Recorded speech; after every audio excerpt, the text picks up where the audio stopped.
So, of course, that's, as I said, that's why one of the explanations of that kind of recognition is being, consciousness.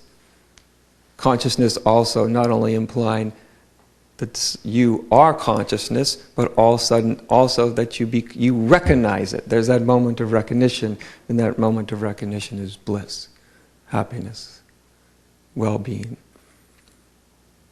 I like to call it irrational happiness, because there's no reason for the happiness necessarily. You can't point to it other than the recognition. You can't point to anything that's happening and saying, this happened in my life and therefore I feel really good,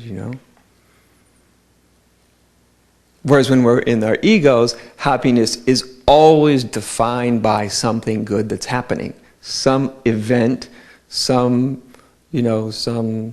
meeting, something that's actually happening. That's sort of the feeling of happiness that makes sense. This happened, everything went my way, and I feel happy about it. Of course, it's temporary.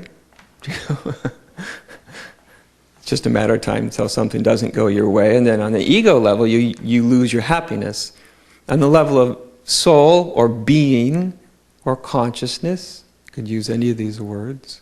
On that level, you could be in the moment of recognitions, and things could very much go in a way that some people may say isn't going your way, and you'll be happy anyway. You may be challenged. Doesn't mean you'll never feel challenged, but there's that underlying sense of happiness. It's just part of that recognition. And when people recognize that recognition can either be a temporary recognition, it's always rather sudden, usually, temporary recognition, or a permanent recognition.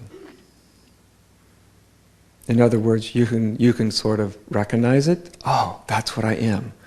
Oh, lovely. And the great relief of that, the great happiness of that, and then at another moment it might seem to just kind of wither away, and disappear, which will leave you really, really wanting it. In fact, a lot of people's spiritual lives begin through some little brief moment of recognition. It's like the little aperture opens up and all of a sudden there's this great sense of well-being and happiness and absolute okayness, and then maybe it closes down, and then you start on a spiritual search.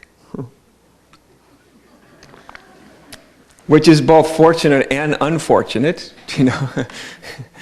It's fortunate in the sense that at least you're starting to move in that direction consciously. It's also unfortunate that the whole nature of seeking seems to keep reinforcing that what you're looking for isn't present now.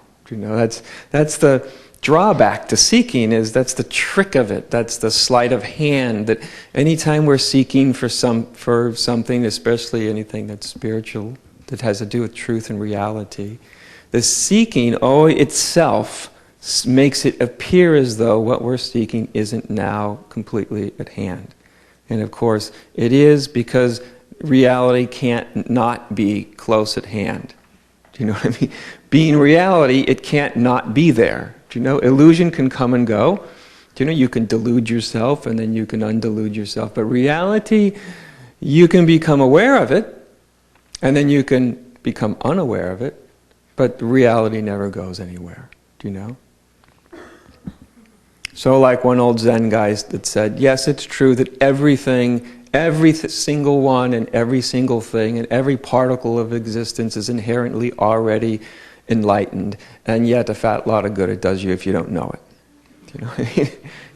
It's like, it's like somebody that you find out at the end of your life, with your last breath, someone comes up and said, oh, you never got the note that I put $1 billion in your bank account at birth? Your mom was supposed to tell you. You had the money all along, but thanks, that really helps me now. So the moment of recognizing, on many different levels is all important.